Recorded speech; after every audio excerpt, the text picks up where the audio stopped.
Hi everyone, a very good evening once again. So it is extremely a pleasure to welcome you all to our 32nd session of Zen Tax Talks, and we have a very special speaker to share her insights. Madam Aparna Nandakumar, madam, we welcome you for this session, madam. So before we get started, a very brief introduction. A fourth generation advocate having herself 30 plus years of practice in high courts, especially in the Madras High Court, and also appearing at various other high courts and Supreme Court, having represented very notable decisions, and that too from Coimbatore, an issue which was represented by Madam has been heard right till the GST Council, the case relating to hostels, the case relating to prepaid vouchers, represented very phenomenally by Madam. So very many notable judgments have been represented by Srimati Aparna Nandakumar. She is now running her practice as an LLP along with her advocate, who is also an advocate. So, and to add furthermore, yesterday, unanimously, she has been elected as the Vice President of the Madras Tax Bar, a very reputed association, and he has been unanimously elected as the Vice President. Hearty congratulations to you, madam. So it is extremely a pleasure, and I think this is the first session that we immediately have of yours. So yesterday evening, we got a very good news, and she has also authored a book on GST in healthcare, emerging trends in COVID-19 times, which is also a very useful material relevant to healthcare sector. And before her stint for her private practice, Madam was representing the GST and Customs Department for the period from 2017 to 2021. And after which, உங்கள் சேவை எங்களுக்கு தேவை அப்படிங்கிறதுனால madam வந்துட்டு has come to our service to represent the taxpayers in the right manner and to get us all justice from the courts of law. So here we have with us a very special speaker. Thank you, madam, so much for accepting our invite and being part of Zentax session 32. So we will have a very few words from you, and after which we have our expert team members here, Divya Prabha, who has the questions from the perspective of the taxpayers. So taxpayers have a lot of doubts with respect to high court practice, with respect to how courts look at GST and how high court or approaching the high court can be advantageous for the taxpayers. So this is what is the subject on which we would be having a discussion upon, and for which Divya Prabha would be representing the taxpayers and asking the questions to you. So over to you, madam. You may share a few words before we begin the session. Thank you very much, Arvind. See, the relationship between me and Mr. Paul Thangam, and then now with Arvind Thangam, goes a long way back. In fact, I should say this. The first time I spoke in Coimbatore, I think one of the webinars, I think Mr. Paul Thangam was the chairman of the SARC Coimbatore district, I think, if I remember right. And at that point of time, they wanted a speaker for indirect taxes. At that time, there was no GST. We had the Central Sales Tax and the TN VAT Act at that time. And so they wanted a speaker for one of the sessions, and I spoke. And from then on, rest is history. We've been traveling together, and we are very good friends professionally as well as even otherwise. And so thank you very much at the foremost to Zen Tax Clinic for inviting me to address this August gathering. I'm here to answer all the questions that are posed here as much as I can, as much as I know. Nothing is, no one can claim that you know everything. I don't know everything. I may have to learn some things from you also, because it works both ways, as you all know. So instead of me, in fact, I was the one who suggested that let it be an interactive session instead of me going on a monotony, especially in these these virtual webinars. What happens is you don't get to see the people physically. So what happens is, at least when we do it physically, we know some people are sleeping and some people are listening. Here we do not know who's sleeping and who's listening. Therefore, it is better that it is an interactive session. So let the questions come. I can answer them as much as I can. If I really don't know, I will try to pose the question back to you so that it can also be an interactive one.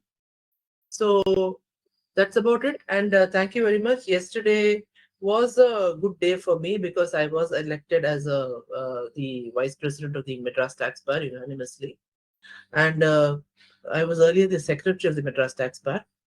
So thank you very much for the short time that I've been given to speak on myself and just an introduction about this. So you can start asking the questions one by one. Let us not waste time. Yes, you can start. Over to Divya Prabha. Divya Prabha, the stage is all yours. All the interaction with you and madam. Thank you. So good afternoon, everybody. Good afternoon, ma'am. Would like to start the session by congratulating you and thanking you for taking time from your busy schedule and spending it with us. So, ma'am, we have a set of questions. I hope they are interesting and interesting questions. So, to start with, ma'am, it's been 7 years since the GST Act was introduced. So, what, according to you, are the good parts of the law right now? And let's not call the other parts as bad, but which are the parts that need more improvement in terms of its implementation or its reach towards the common man? Yes. So that's an interesting question, actually. See, any new law will take time. Okay. And this law is just 7 years old. And in the 7 years tenure that the law has seen, that what we have seen umpteen number of changes, in fact, more than any other law that had undergone. I would say GST enactment has gone the most changes, either on a monthly basis or on a day-to-day basis, which shows that the government is a very proactive government. See, earlier, if you see, there were, we had litigations even in the earlier regime, and it would take a very long time for the government to react for any area of litigation which goes up to Supreme Court, and then there would the time gap between the fight and the solution, not from the courts is one thing, but from the government as such, would take time. But here the government is actually looking at the trade, and they want to, they are, in fact, they are also learning. And if you see the 53rd GST Council meeting recommendations, we can see that the government is absolutely proactive. They are trying to help the trade as much as possible. Of course, whenever there are many wrinkles yet to be ironed, I would say, but it is a very, I would say, a very dynamic law as on today, and it's a very welcome measure, I would say. Now, the second question is, which part of the law needs improvement? Um, yes, there are lot of areas which we would be discussing, because I see that you've got a lot of other questions also. So while we are dealing with the other questions, I would be dealing with all those areas also where as a lawyer who's been dealing with many kinds of disputes coming from associates and coming from consultants from Coimbatore and other places also, we see that these are the areas which have to be corrected. And see, it is not always one-sided. That also we must be fair to the government. When there is a law, you are expected to follow it to at least to the letter, um, in the sense, as much as you can, as much as the compliance permits you. Suppose the compliance is very, very difficult. See, you can't sleep over something and then come and say, see, I didn't know. That is not correct. You should try to do the compliance as much as possible.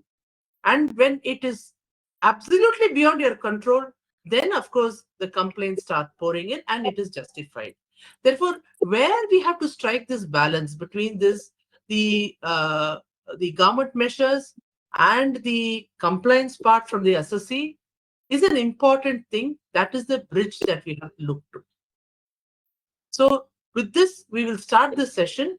You can go on with the other questions, and one by one, in depth, I will be dealing with the just as you said, which part needs the improvement.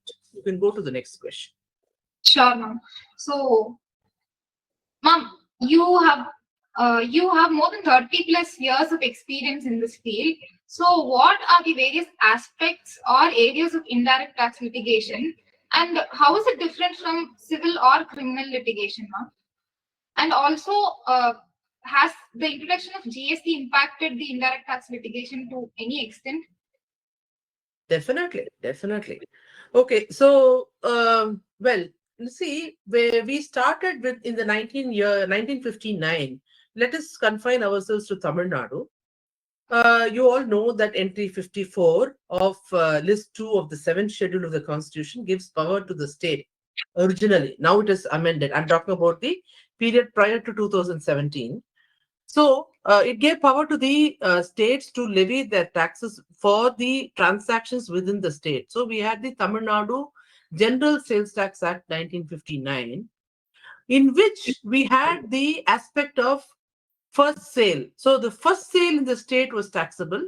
Then the second and the subsequent sales were not taxable. And then there were some amendments with regard to certain aspects only they were taxable and all that. And we did not have the concept of this input tax credit. That is, a value added tax was not there. So what happened? The government saw that there were a lot of bill trading activities happening. So what would happen is there would be a transaction where there would be just a bill without a transaction which says that the tax has been collected. The tax would not have been collected. So the second the seller would be claiming the second sales exemption fictitiously on a fictitious first sale transaction. So all these things hit the government, hit the revenue aspect of it, hit the treasury, and therefore they started thinking. And in fact, we must be very proud that the earlier Chief Minister, Mr. Karnanidhi, was the first one to introduce what was known as the multi-point taxation. See, before this, there were several rates. You all know we had the first schedule, we had second schedule. In fact, we had schedule, I think, till 7 or something. So we had different schedules for different goods. So what he did was, he said, why do you do this? Let there be a tax at every point of sale in the state until it reaches the consumer. So that was called the multi-point taxation. In fact, I would say that would be first test of a multi-point taxation without the aspect of the input tax credit. So the rate was fixed at 5%. But unfortunately, for some reason, it did not work out because people did not they were so used to the single point taxation that this multi-point taxation, also, although the rate came down, it was not very much welcomed. And therefore, once the government changed, once again, the single point taxation came back into foray. So then what happened? Then the government started looking. In fact, I would say the earlier government, they started looking at outside the country how the aspect of value added taxation was working out. And by that time, we also had this mod VAT in the central excise, where the aspect of value addition and the aspect of mod VAT credit, which later it became the SENVAT credit, that was tested. So this is how what I'm trying to tell you is this is the example of the dynamism in the growth of law, how it has grown. So slowly people started looking at the other countries, how this value added tax system is working, how the cascading effect is avoided, and therefore now as on today we tested it through the value added tax system. The value added tax, that is what we had earlier, and then the service tax, all these regimes, we had the SENVAT credit system, and that has come into fructified into what is known as the input tax credit system under the GST. Therefore, this is the broad, I would say, just a bird's eye view of how the law has grown, the sales tax law has grown to what is now fixed as the input tax credit system. Now, as regards another aspect, very interesting aspect, I would say, you were asking about how what are the key areas of one of the most litigated areas, even during the pre-VAT regime, was the works contract. You all know then we had the works contract, whether it was an indivisible works contract, uh, how to cull out the material portion to levy sales tax on that portion alone, because works contract involved the labor also. Therefore, we had the Gannon-Dunkerley decisions. We had 3 or 4 decisions. Madras High Court held in favor. There was another High Court which held against. Matter went up to Supreme Court. Supreme Court said, see, it is an indivisible contract. You cannot, you cannot, fictionally, you cannot say that this is the labor portion, this is the material portion. And therefore, as a result of, see how the government has reacted to this. As a result of the Gannon-Dunkerley decision, the 46th Amendment came, which gave the aspect of deemed sale. You all know that, isn't it? 46th Amendment, Article 369A, where the 6 aspects of deemed sale was introduced, where they said that you have to deem that there is a sale of the goods that are involved in the execution of works contract. And therefore, you had to call out the material portion and that. And if that was not possible, then you had the 70-30 ratio. Then came the service tax regime, where they said after some time, I think it came in the year, if I remember, it came in the year 2007 or something, if I'm right, that we had the works contract service. That is, the labor portion alone was taken for the purpose of levy of service tax. Now, what has happened in the GST regime, all that has undergone a terrible change. The aspect of deemed sale, even though the article still exists, we have the concept of the works contract as a service, because it figures in the second schedule appended to the GST enactment. Now it is treated as a supply of service. In fact, when the GST enactment came, there were several questions asked by the trade. See, when we have the deemed sale concept still existing in the constitution, there has been no eradication of that. How do you bring this into the second schedule, treating it as a supply of service? Then there were the answers possibly which were given was that, see, that is a sale. Now this is a supply which encompasses everything. It encompasses, if you see the definition of supply under section 7, it encompasses almost everything. It is an I would say it includes. Therefore, it is not exhaustive. When the word includes is used in the section, it means there are some other things also. This is also included. That's how you should interpret. Therefore, now it is treated as a service. So these are all this, is a result of repeated litigation, repeated either the assessing authority, it is born from the brain of the assessing authority, who said that fixing the what is that prosthesis or something, that that metal part in the body is a works contract. That kind of brilliant thinking about the assessing authority, or it emanates from the assessee, who thinks that no, these things have to be fought in court. We cannot sit pretty. So this is how the law grows. This is how, by repeated litigation and then a consequential legislation, this is how it goes.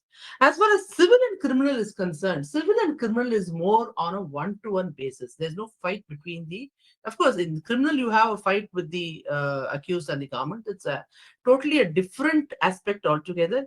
It is incomparable. You cannot compare the tax law with the civil and criminal, except for procedures.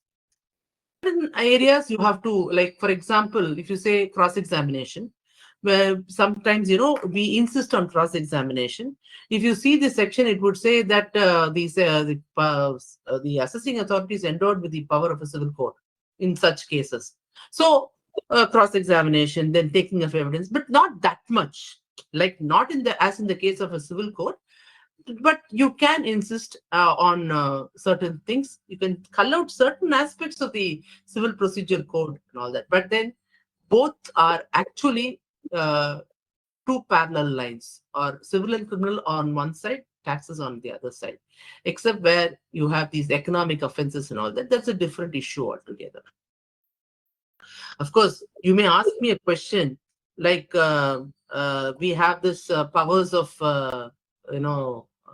arrest and all that, which we faced during the initial stages of the implementation of GST. We had this whether the officer can arrest just because there is a suspicion that there has been an excessive claim of input tax credit, or that 5 crores, 2 crores, all that. That is, of course, that is there. That is one aspect of it, but that is not the complete aspect of it. Therefore, civil and criminal are totally different. Hope I've answered your question. Yes, ma'am. You very clearly told us how the law has evolved and is still evolving, and we hope to see it evolve to a certain good extent. The next question is, so as today's topic suggests, what are the advantages of approaching the courts in GST disputes, ma'am? Also, we know in litigation in general, especially in courts, it involves too much time and resources. So how do you suggest anybody to approach the court or try to finish off the issue before reaching the court itself? See, in any field for that matter, unless and until it is grossly unjust, you don't approach the court or the authority. For example, you have made a mistake. For example, I would say, let us take the example of course, that is also a litigated area. But then, to be fair to the government, let me say this: GSTR 1 and 3B. We often come across, GSTR 1, they report the outward supply, but in 3B they don't pay the tax. They don't, that is a mistake which consciously, unless and until some consultant has done the mistake. In such event, you can approach the court normally you try to do it on your own, provided you have the time limit. Okay, that is a difficult aspect. Secondly, you should have some material to say that there is a reconciliation and we have done it, or what the officer has demanded is far more. That is the difference between GSTR 1 and 3B. He is showing a draconian figure, whereas the actual difference is very less. In such cases, you can approach the court or the authority, and it is better to be always vigilant. Once the show cause notice comes, or even before the show cause notice comes, if you discover the mistake that you have done, it is better that you correct it as far as possible. If it is not possible, then it may sound very harsh, but it's better to pay it off and forget it if you know that you have made a mistake truly. If you feel that your mistake is not, you have not done a mistake at all, then definitely you will have to fight the case. As a lawyer, I should not be saying this, because the more litigation, it is more welcome to us. That is fine. But to be very, very fair to everyone, I should say that if you're in a position to correct your mistake, or if you think that it cannot be corrected at all, it is better to pay it off so that you avoid interest and penalty. Do it. If you have the resources. Financial resources is very important, of course. If you have the resources, please do it. Otherwise, you have to definitely fight the case. Okay, ma'am. So, what according to you would be the advantages of approaching the courts in case of GST disputes? Okay. Now, see, advantage of approaching the court. A very vast area. I'll have to run pages after pages to describe this. See, now let us take. I'm going to discuss certain decisions of the Honorable Supreme Court and how the Madras High Court bench has distinguished it and what is the present position. I'll just go through that. See, we are day in and day out. We have one particular issue coming in. Everyone knows. I know everyone knows what I'm talking about. We're talking about the view additional notices tab, right? Now, this view additional notices tab, what happened? You all know that I think from 2021 on, before that, before 2021, all the notices and orders were uploaded in the view notices tab. And suddenly there was a change, and that flyer was uploaded in the GST portal only. And therefore, many of them did not, most of them did not know. And therefore, it was uploaded in the view additional notices tab, which if you everyone here is very conversant with the GST portal and how in a roundabout way you have to go into that. There is a user services and all that, and you have to go inside and you have to search for it. And even if you go there, it is very confusing. So people have missed it, and therefore, what happened? The order was passed sometime in, say, October, and you come to know after the 3+1, because under 107, section 107, the time for filing appeal is 3 months plus another 1 month. So this 4 months period is also over, and therefore you are now left with a situation where you have the threat of recovery. Now there is a bank attachment, and our officers are very fast these days. They do a third party attachment, they go to property attachment, they do everything, right? So now what is your position then? So what happened? We approached the court. This happened, I'm talking about 6 months back. 6 to 7 months back, we approached the Honorable High Court. We started approaching at that time. And what happened was, in fact, invariably, I am the first victim in such cases. I think it was referred through your office only. One in particular matter, we approached the court. Fantastic case. On merits, it was a wonderful case. The judge was so impressed with the merits of the case, he was about to grant a stay. Okay. Now, we have a very strong opponent, and he immediately said, "My lord, your lordship may not grant a stay in this matter because we have a judgment of the Honorable Supreme Court which says that the High Courts do not have the power to extend the time limit granted by the statute, and therefore we can't do anything. And that decision is GlaxoSmithKline Beecher."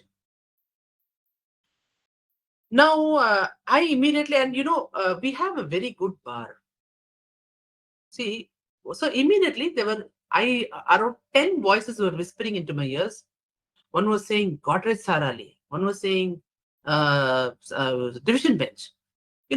These were the words which I was about to say that, but immediately, the moment he started saying this, there were 10 voices, gushing and whispering into my ears, saying that, see, say this, say that.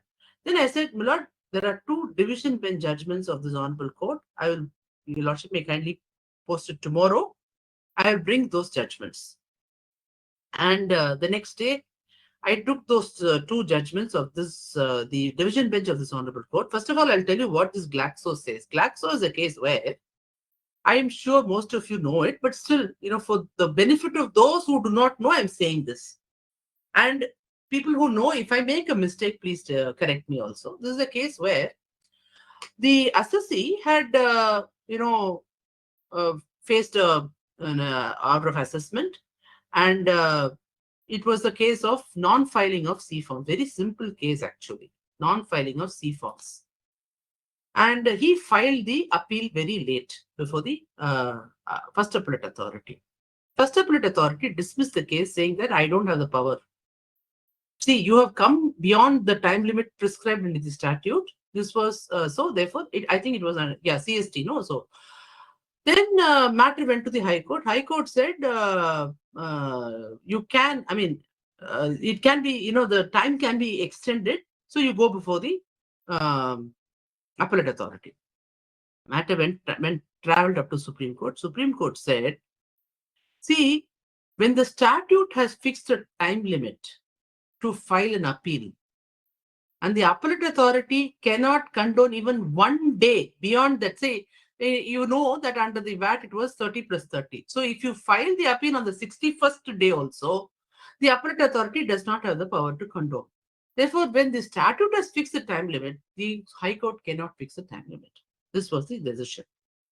But there was one paragraph which was taken advantage of by the division bench of the Honorable Madras High Court.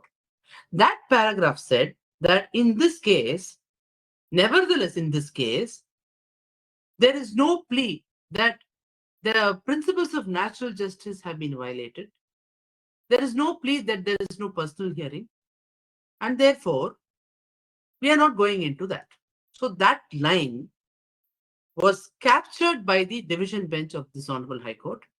And this Honorable High Court said that in cases where, see, we cannot extend the time limit of the appellate authority. Nevertheless, in cases where there's a gross violation of principles of natural justice, where reply has not been considered, where the personal hearing has not been granted, in such cases, matter can be remanded to the assessing authority.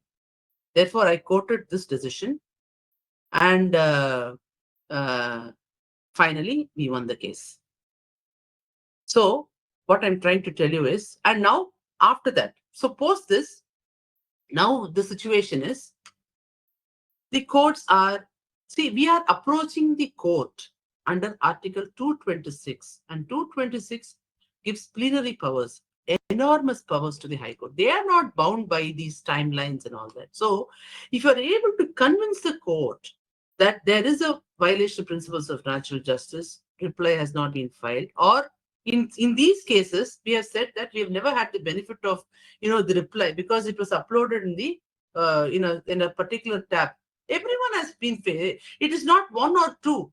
Almost on one particular day, on every day, in fact, I would say around 10 cases come like that. So everyone is a victim of this, and therefore the High Court has now struck a balance and said, if you pay 10%, I will remand the matter. You please pay 10%. So if you had gone for appeal, you would have paid 10%. Pay the 10% now. Go before the authority. I will give you the benefit provided. This is very important. This is very, very important. Please note. When we go to the High Court, for instance, there is a difference between GST 2A and 3B. Please do not go to court just by saying view additional notices, that affidavit, all. You must have some kind of a reconciliation statement, or you must have a CA certificate, that circular issued by the CBIC in 2022, where it says that if it is beyond 5 lakhs, if the difference is beyond 5 lakhs, the chartered accountant of the supplier has to give a certificate. Or if it is within 5 lakhs, the supplier himself can give the certificate. So you must have a reconciliation statement and the certificate in hand. Otherwise, the court says, see, what is the purpose of me remanding the matter to the assessing authority unless you have something to show that if I remand the matter to the assessing authority, he will be in a position to look at your case and reduce the liability. So this is very, very important. Don't go to court empty-handed. It is very important. You have to note these points, right? So, yeah, so I think I have answered this question. Yes, ma'am. Do you want anything more in this? No, you've answered it very clearly. Ma'am, I would also take this opportunity, as you mentioned, it's very difficult to keep track of all notices and everything on the portal. So here is where Zentax Clinic comes in. We have a portal dedicated to the GST litigation in terms of viewing the notices or downloading the attachments or even getting the expert help. So Zentax Clinic offers everything regarding GST litigation. And I would also take this opportunity to thank you for helping in most of our cases, ma'am. So thank you, ma'am. So And talking about one such case, ma'am, you have been the main reason for exemption of residential accommodation and food provided by private hostels for college students and working women. So, ma'am, could you please share some insights or facts of the case with us? Okay, right. So this is a case where in the last year, I think there was a spate of raids by the GST department on hostels. This was the impact of the amendment which came in 2022, where the 1,000 rupees per day limit was removed for hotels. Okay, initially 0 to 1,000 was placed under serial number 14 of notification 12 of 2017, which is the exemption notification. And in I think from 18/7/2022, what happened was this entry, this serial number 14 was omitted, and there was a corresponding what should I say, amendment in serial number 7 of notification 11 of 2017. Am I being very fast, or should I slow down a little? No, ma'am, it's perfect. The case is good. Okay. So immediately there were a lot of raids. About 10 to 11 hostels were raided, and they were asked to get themselves registered, because until such time, if even the service tax regime, they were not registered. They were not treated as assessees at all, and therefore this was the move taken by the department. And they came to me and they said, what do we do? I said, see, they didn't have any order or notice or anything as such. So I said, you just wait for the show cause notice to come. We can't do anything.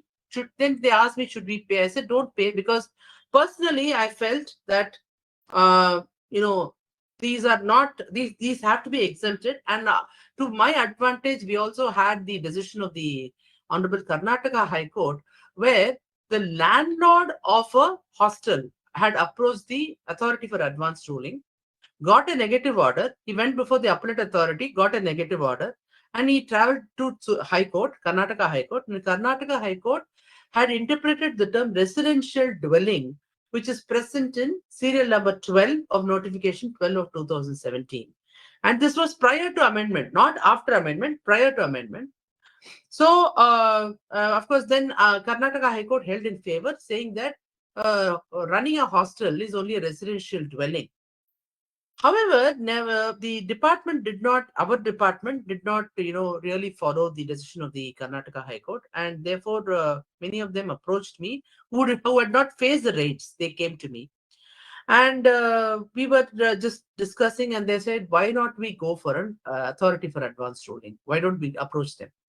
I said, see, uh, approaching the authority for advanced ruling would not necessarily mean that you get a clarity in the way you want. In the sense, you will not get a favorable one. I'm not saying everything is unfavorable. There are some favorable ones, but mostly it is unfavorable, because the authority for advanced ruling is manned by the department persons. We don't have a judicial member in that. In fact, there is one writ petition pending before the Honorable Madras High Court, where the provisions have been challenged, stating that there should be a judicial member in the authority for advanced ruling, because if you see the income tax authority for advanced ruling, they have a retired judge as the member, judicial member, one of the members. So that apart, so we decided to go. I said, see, we'll definitely get a negative one. Then they said, what do we do after that? I said, let's see if suppose we'll try and either go before the appellate authority, where once again we may face a negative one, and then go to the High Court, or we can even straight away go to the High Court. And as a chance, once we got the negative order, in fact, negative order, it was more negative than what we expected. We went before the High Court, and we were very lucky to have, I would say, all of us stars were very lucky, I should say, because we had a very fantastic judge who understood the pulse of the case, which is important. See, whenever we talk about tax, we also talk about the common man. the impact that it makes to a common man. And that is what the judge actually did. He understood that it impacts the common man to such an extent. And he said, normally, when we file a writ petition, we get a stay, and this when we sleep, generally, I'm not saying, I'm not blaming anyone, I'm not blaming the system, but this is how it happens. Because we have so many pending litigations that it is very rare that the cases are taken up on out of turn basis. But this particular case was taken on an out of turn basis because the additional advocate general was asked to appear, and they were asked to file the counter as early as possible. In fact, the honorable judge gave time only for 1 week. And then I said, 1 week, it's not possible. In fact, I said, it's not possible at all because they have to go through a lot of procedure. And then the grounds that I had taken all had to be met. Then I think 4 weeks time was given. And finally, the additional advocate general, he appeared, Mr. Nazaruddin. He argued fantastically for the department and very well assisted by Mr. Prashant, the additional government leader. And matter went on, the arguments went on for about 2-3 days, I think. Then because I argued, then he argued on his side, and then I replied, then he replied to my reply. So it went on. It was a marathon. And after that, orders was reserved on 22nd December 2023. And then after 3 months, on 22nd March 2024, we got this landmark judgment. And immediately we were actually, gearing up for writ appeal by the department, because that's the normal course. Even when I was the department counsel, the first thing I would think is file a writ appeal and get a stay against. That's very normal, isn't it? But we were terribly surprised and very pleasantly surprised, I would say, when the 53rd GST Council recommendations came, accepting the decision of the Honorable Madras High Court in Thai Mukambika Hostel. Of course, there are some areas, once the bill comes and once the notification comes, we will know. Perhaps 1 or 2 issues are a little, we have to litigate again. I do not know. Because that limit of 20,000 is fine, but the limit of 90 days, that is the period of 90 days, I do not know. There must be some rationale to fix it as 90 days. So I do not know what is the basis. So maybe, I do not know. We'll see. But as of now, they have accepted that exemption is available. That's a very good, response from the government. That is one decision. So I'll talk about the other decision in the course of the discussion. So therefore, I should thank the litigants who came forward, who had reposed confidence in me. See, we are lawyers. Only when you come with us with so much of trust, we can work for you. We know the law, but the facts are given by you. So only on the basis of the facts that you present, that is the truth of the facts that you present, we can build our case. So it works both ways. So I cannot take the credit all by myself. Everyone has a part in it, including the government advocates who had participated in this. Anyway, thank you for lauding me for this. As you very briefly mentioned about writ petition, we have a couple of questions on that, ma'am. So, the very direct question: what is the writ petition, and when is the taxpayer eligible to opt for the same? Also, we would like to know about the process of applying for the writ petition. And, ma'am, is it a temporary relief, or is it equal to a final order? How does it work, ma'am? Yes. Okay. Now, first was, what is a writ petition? Writ petition is an extraordinary remedy available to any person whose fundamental right is infringed. That is the basic principle on which a writ petition acts. So I don't have to tell you what the fundamental rights are, isn't it? Okay. So that are enshrined in the Constitution. Now, when there, suppose, let us say a taxpayer, there is a show cause notice. We are talking about the view additional notices. Let us take another example. There is a taxpayer who's faced with a show cause notice. Okay. And in that show cause notice, you file a reply. That reply has been considered, and then in that reply, in fact, you've asked for a personal hearing. Okay, this is what invariably happens. That personal hearing is not granted. There is a violation of principles of natural justice. You can approach the High Court. Number one. Number two, you have I'm talking about very theoretical. There are also cases where you don't file a reply, you don't do anything. Even then, the High Court may come to your help. Like in the case of view additional notices. In view additional notices, there is no reply. There is a DRC0, there is an ASMT 10 given, no reply. There's a DRC01A given, no reply. There's a DRC01 given, no reply. 3 reminders for personal hearing, no reply. Nothing. And then order is passed. Nothing. You don't file an appeal. After 4 months, suddenly one day officer calls or officer comes with you. He gives you a love letter. And that love letter says, I'm going to recover. Only then you realize. And then you come to court.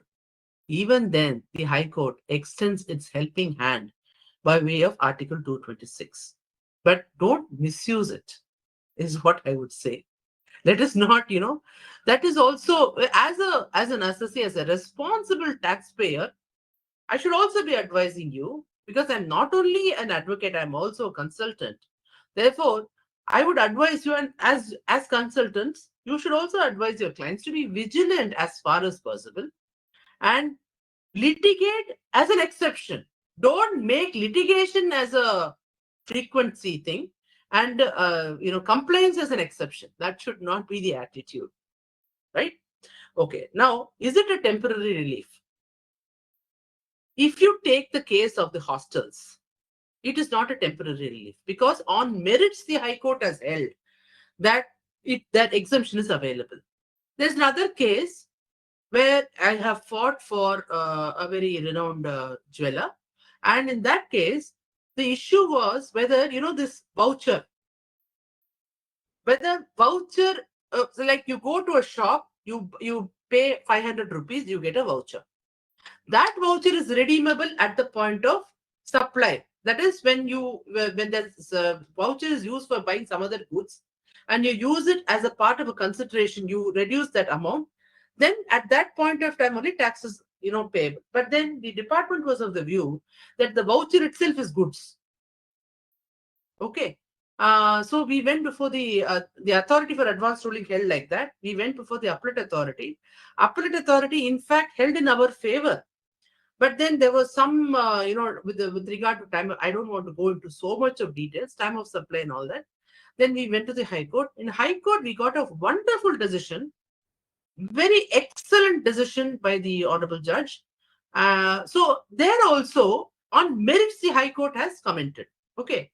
But in cases like GSTR 2A and 3B, for instance, okay, GSTR 2A and 3B, where your additional notices, you have not seen anything and you approach the court, but you have the reconciliation, you have everything. The court will not sit and compare whether 2A, 3B, all that. They will not, because these are all very factual.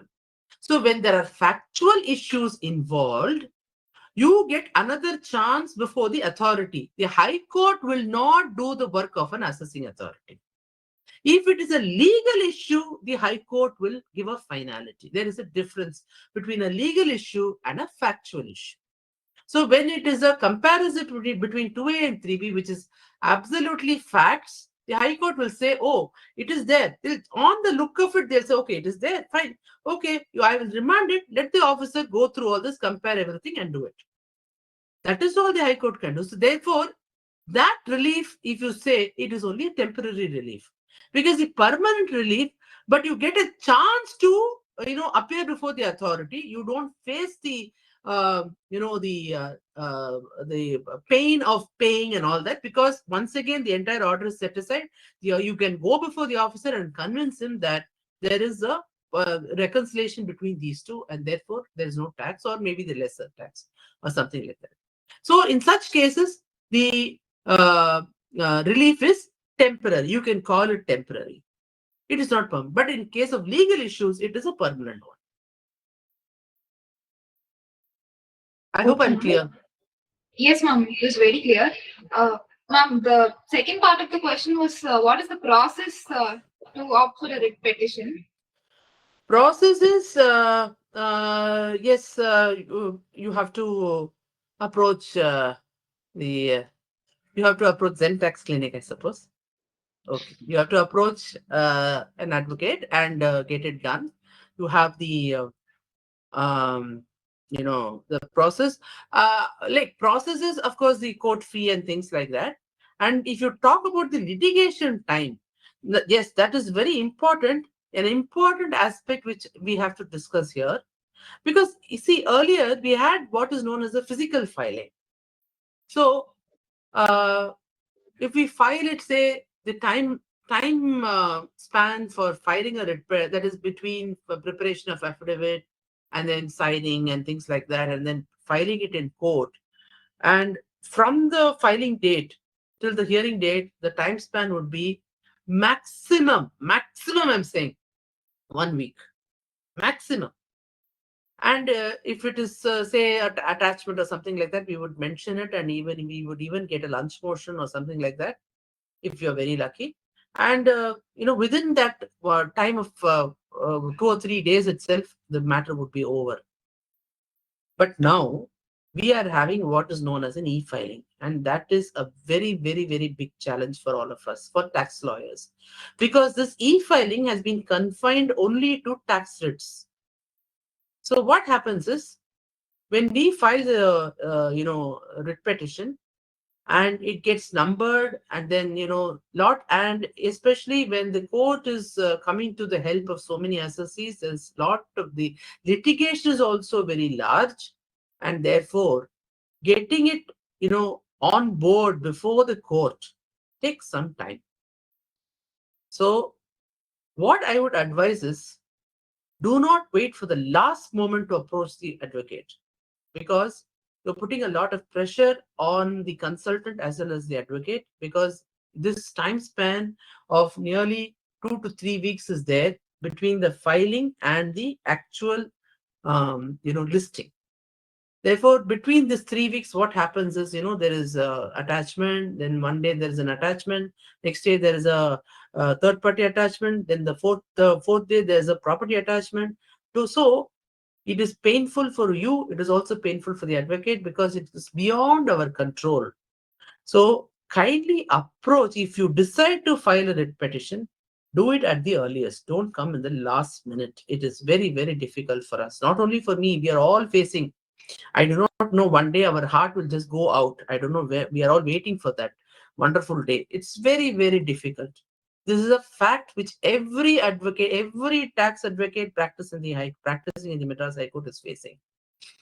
So if you decide to approach the High Court for a writ petition, decide and come fast. That is important. Yes, ma'am, you very rightly mentioned that it's important to reach out sooner rather than waiting to the last minute. So suppose there are multiple issues in an order, ma'am. Could the taxpayer opt to go for just a single issue? Could they opt for writ petition for just a single issue, and then for the other issues, could they opt for an appeal? Is it allowable? You have asked a very, very right question, actually. See, I do not know. I'm finding a lot of advocates doing this, because it's an online order. See, earlier, if you see the earlier regime, in the VAT regime, we did not get this online order. Virtual order we never got. We always got a signed physical copy of the order, right? So what would happen is, if you file a writ petition, you will have to file the original order. If you file an appeal also, you will have to file the original order, right? So You can't ride two horses at the same time, right? So if you file a writ petition against an order which contains multiple issues, you cannot file an appeal because the original order is available in the High Court, in the High Court files. Now, because it is an online order, people are resorting to filing an appeal against some issues, filing a writ petition against one issue. It is a very, very erroneous and a very wrong approach. Please do not do that. You cannot, there are judges who say, you cannot truncate it. It may contain 10 issues also. But 10 issues, you go either if you decide to go to the appellate authority, very well. That is the correct remedy, actually. Because if you're prepared to pay 10% and go before the appellate authority, you are going to challenge the entire order. If you go to the High Court just for one issue, for other issues, you're prepared to go for the appellate authority, you cannot file you cannot approach, two forum at the same time, because in the affidavit, we make a declaration that we have not filed any other writ petition or suit or any other this thing. There is a particular declaration that we give in the affidavit accompanying the writ petition. Therefore, to truncate it into two and approaching High Court for one issue and approaching the appellate authority for other issues is not correct. Nevertheless, what we can do is you file the writ petition challenging the entire order containing about 10 to say 6 to 10 issues, and you can seek the permission of the court saying that I want to challenge only this particular issue before the High Court. With regard to the other issues, I'm prepared to file appeal.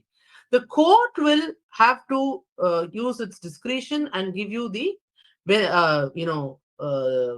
permission to file appeal with regard to the other issues. If the court gives the permission, then you can go. Otherwise, it is not correct.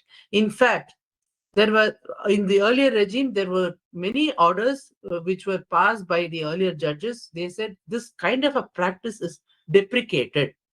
They used a very strong word. They said deprecated. Very, very wrong. Please do not do that. That's a wrong advice. I do not advise your clients like that. It is not correct. Yes.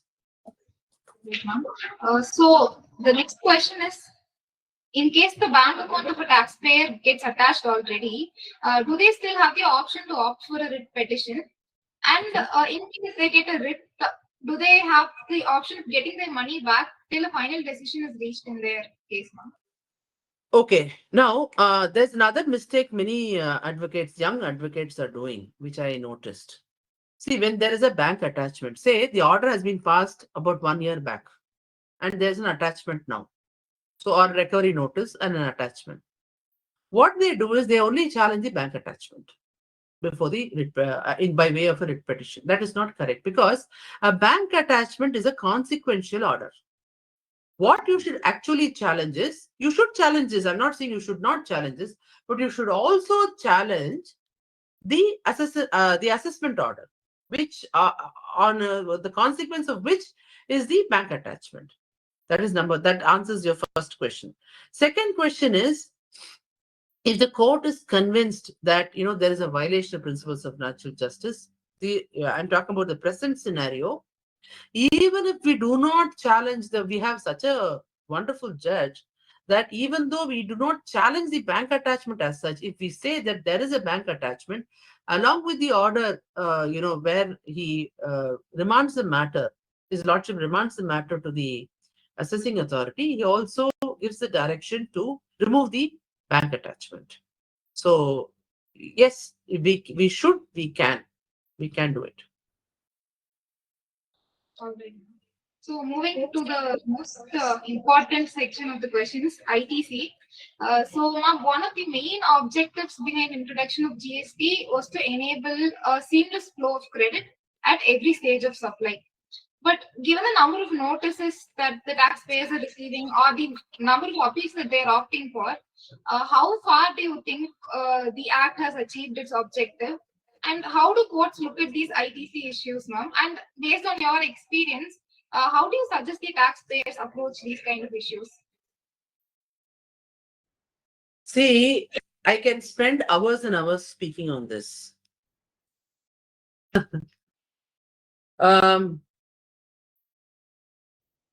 ITC is the most litigated area, right? We'll start with one decision, one very interesting decision, which most of the lawyers know. Most of the affidavits where ITC is an issue, this decision is cited. This decision is the landmark decision of the Honorable Supreme Court in the context of the Madras credit under the Central Excise Act, Asian Motors. In that Asian Motors, that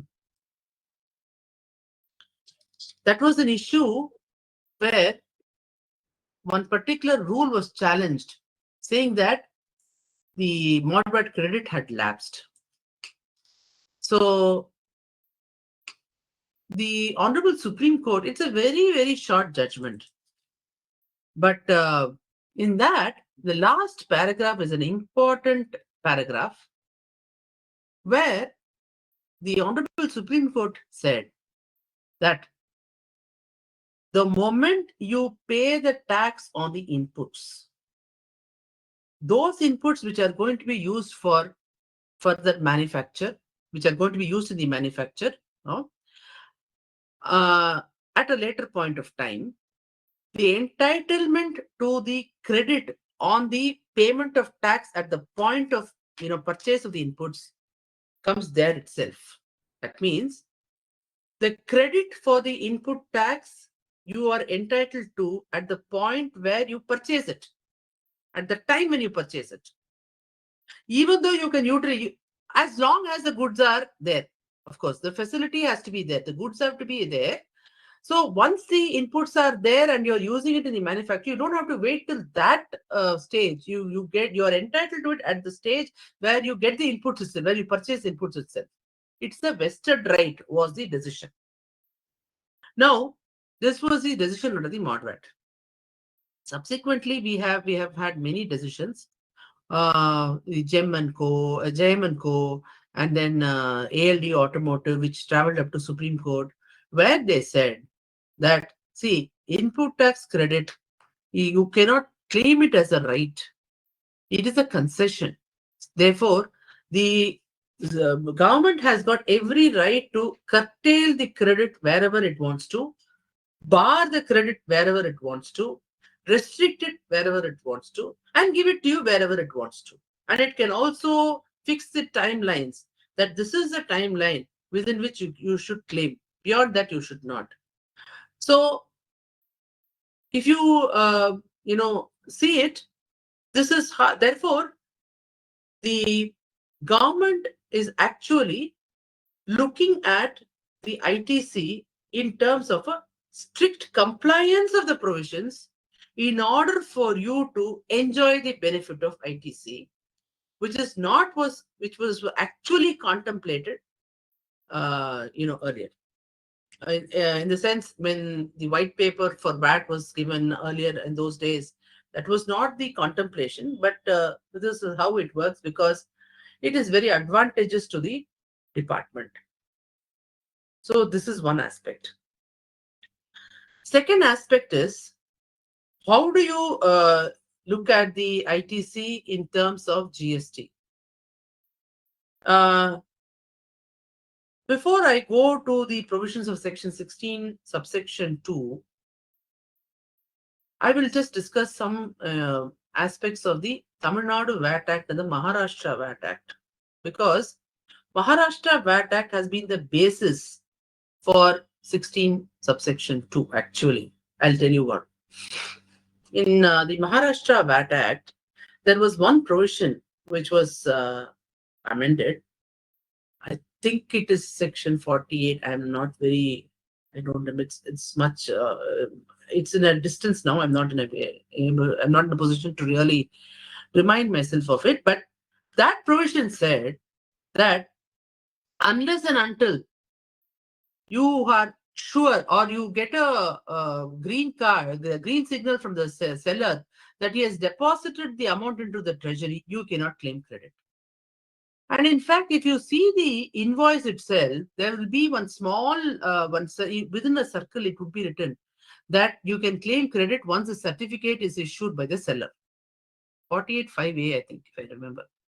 That section was challenged before the Bombay High Court in Mahalakshmi Cotton Mills. And Mahalakshmi Cotton Mills, the Bombay High Court said that what is wrong in that? This is the best way to stop bill trading. So it is very, very correct.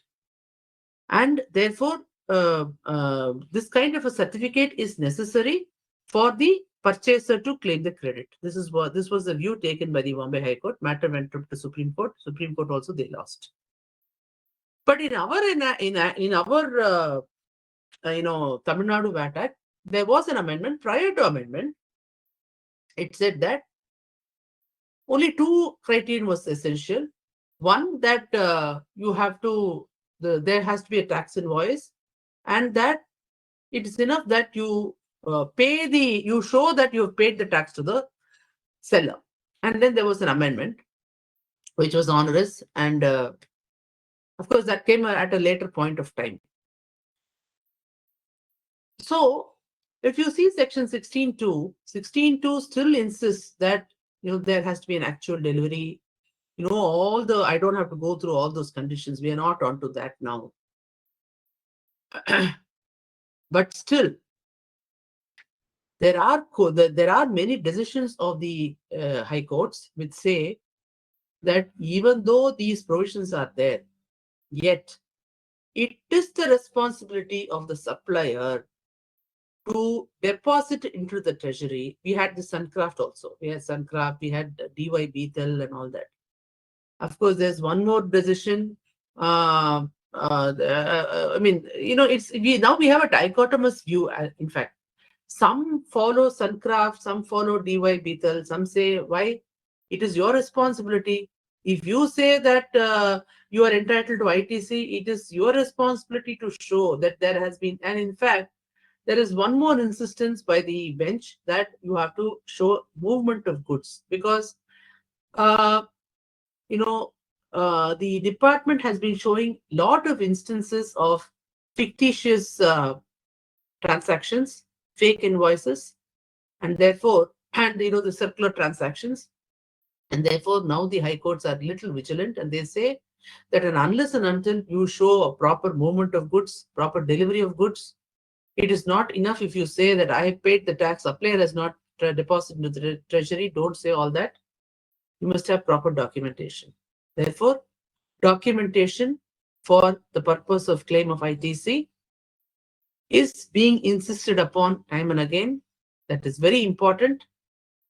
So try to do it as much as possible. I know it is a very cumbersome task, but it has to be done if you want to enjoy the benefit of ITC.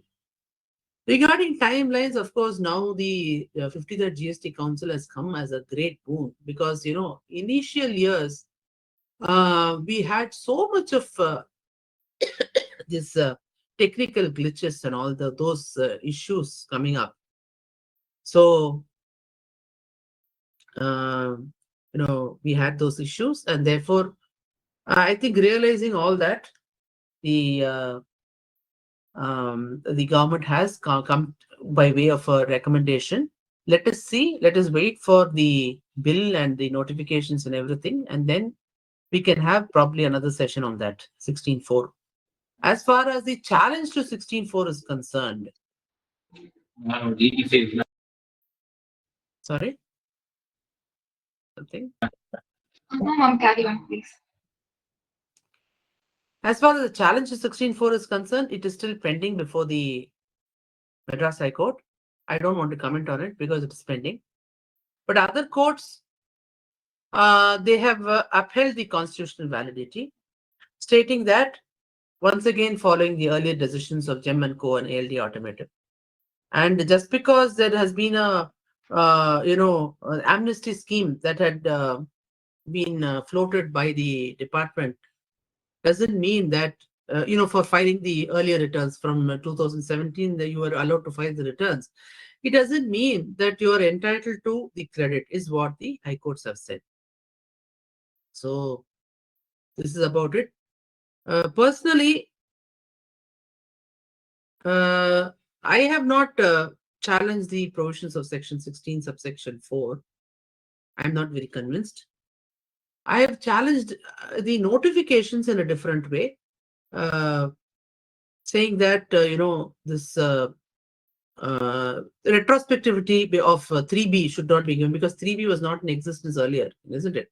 I mean, 3 was, Naam ke vaste was 3. 3 was the return actually propounded by the government, and then later they said 3B is the return, and then 3B was declared as the return only in the year 2020. Therefore, all these things we have fought it in a different manner, but I have not challenged the provisions of Section 16, subsection 4 as such. Yeah. Ma'am, so as you briefly touched upon ITC being a concession and the need for documentation, proper documentation, there is a question as to could there be a time where ITC would be a right for the taxpayer rather than a concession? And regarding documentation, how much evidence is enough evidence? Like too much paperwork leads to a heavy burden on the taxpayer. So how do courts, what are the requirements of the courts in these issues? Okay. See, there was one case where everything was produced. Even the e-way bill was produced. Even then, the department said e-way bills can be fabricated. So they wanted lorry receipts. The more you give, the more the department is asking. Correct. You think that everything is there. You have an invoice, you have the bank statement showing payment, you have an e-way bill showing movement. Everything is there. And you have a stock also, stock inventory showing that the stock has come into your this thing, it has been added. Yet the department wants more and more documents. That is the difficulty which is being faced by many.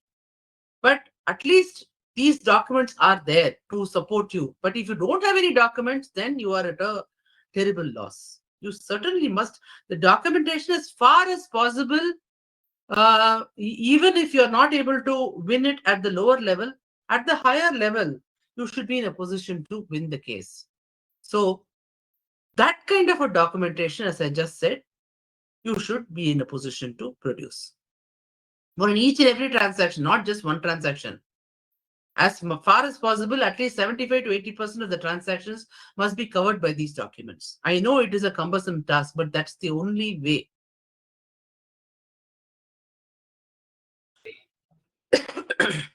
Yes, ma'am. So the next question is, a taxpayer has received notice under Section 74, and as we are all aware that in the latest recommendations of the GST Council, waiver of interest and the penalty will be available under Section 73.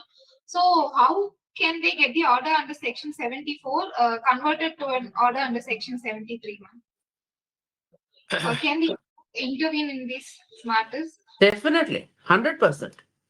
See, if there is a vast difference between 73 and 74, not only in terms of timelines, but in terms of the see, in both cases there has to be an erroneous refund or an excess refund or less payment of tax or excess claim of input tax credit is there. But then the basis for 73 and 74 are different. In 73 there is no this mens rea basis. In the case of 74, there must be an intent to evade tax, an intent for suppression, which means that the element of mens rea is an important aspect to invoke the provisions of Section 74. So when we say mens rea, that means it is for the department to prove that there is an intent to evade tax. Now, there are so many judgments. One judgment, Padmini Products, I think. Yes. That judgment, all these judgments, they've said it is not enough. Just, because 74 is where the officer invokes the extended period of limitation. So when he invokes the extended period of limitation, he has to not only record or say that there has been, just one simple line, there has been suppression is not sufficient. In fact, in none of the orders which are being passed now under Section 74, there is no finding that there is a suppression by the, no finding recorded by the officer. That is a gross mistake done by the officers.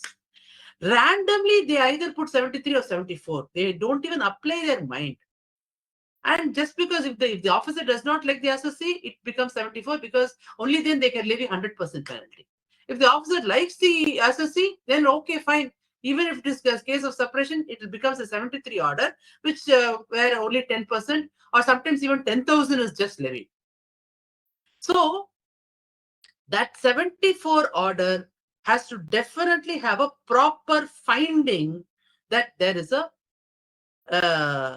and there's an element of mens rea in the sense that there's a suppression, and just a simple line that the suppression is not sufficient.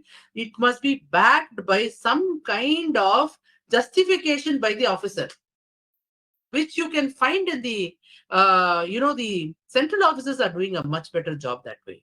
When they are passing an order under 74, they are in a position to, if they want to invoke the extended period of limitation, they do it in a far better way. Whether it's right or wrong is another thing. But at least there's one paragraph speaking on this extended period of limitation because they are used to it, because they had been passing orders under Section 73, subsection 1A proviso under the Finance Act 1994. Therefore, and under Section 11 also, under the Central Excise Act. Therefore, that kind of, that justification from the officer has to be there. If it is not there, we can 100% we can fight, 200% we can fight and say that this cannot be an order under 74. It can only be an order under 73. And the penalty cannot be levied at 100%. So you can definitely do it. You have fantastic ground to fight. Ma'am, I think we've run out of time already. If it's fine with you, can we take one last question, ma'am? Yeah. Yes, ma'am. So, according to you, what are the next 3 or 4 big issues that we can expect where there could be many litigations or that the taxpayers should be aware of? One issue which I am, in fact, we are going to fight rather. One issue is whether in a composite supply, which consists of 2 or more supplies, the principal supply and where if there is an exempt supply, will it form, if the principal supply is an exempt supply, can it become a composite supply? If the principal supply is a taxable supply and one of the ancillary supplies is an exempt supply, can it form part of the composite supply? Because there are diverse views. In fact, Arvind Thangam was also discussing this with me, I think, and he had a different view. Many chartered accountants have different views. I differ from them.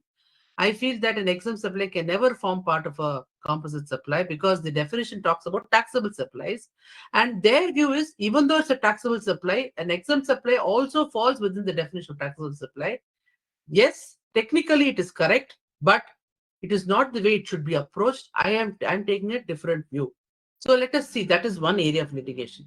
Another one which is still pending before the High Court is this extension of period, this 168A, section 168A for passing of orders for 17, 18, 18, 19 and all that. That is being, challenged, and that is pending.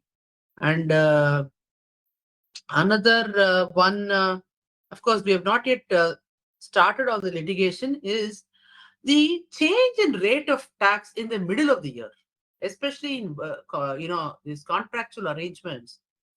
What happens is, the contractor, the poor contractor is completely at the mercy of the government departments and, who award the contract. And what happens is, when the contract is awarded, the agreement is that the rate is lower and suddenly there is a hike in the rate and they're not able to go back to the department. And, it becomes a very, of course, the department on paper, they say that they will do it, but actually it is not being done. So it's a very big headache for these contractors because they're also poor, small associates. So they are also finding it difficult. So we are trying to work out something on that also. So these are some of the issues. There may be other issues also. What I'm dealing with, I'm telling. Yes, ma'am. So thank you for this wonderful session. You've provided so much clarity on all these critical issues on GST. To be honest, we in fact have lots of questions, but due to time constraints, we were not able to complete all of them. Hopefully, we can have another session with you, ma'am, in the future. So thank you, ma'am. Thank you for taking your time. Thank you, ma'am. Thank you so much for the opportunity. And the questions were really wonderful, very thought-provoking. I should thank you for that. And thank you all. Thank you all for attending. Thank you, ma'am.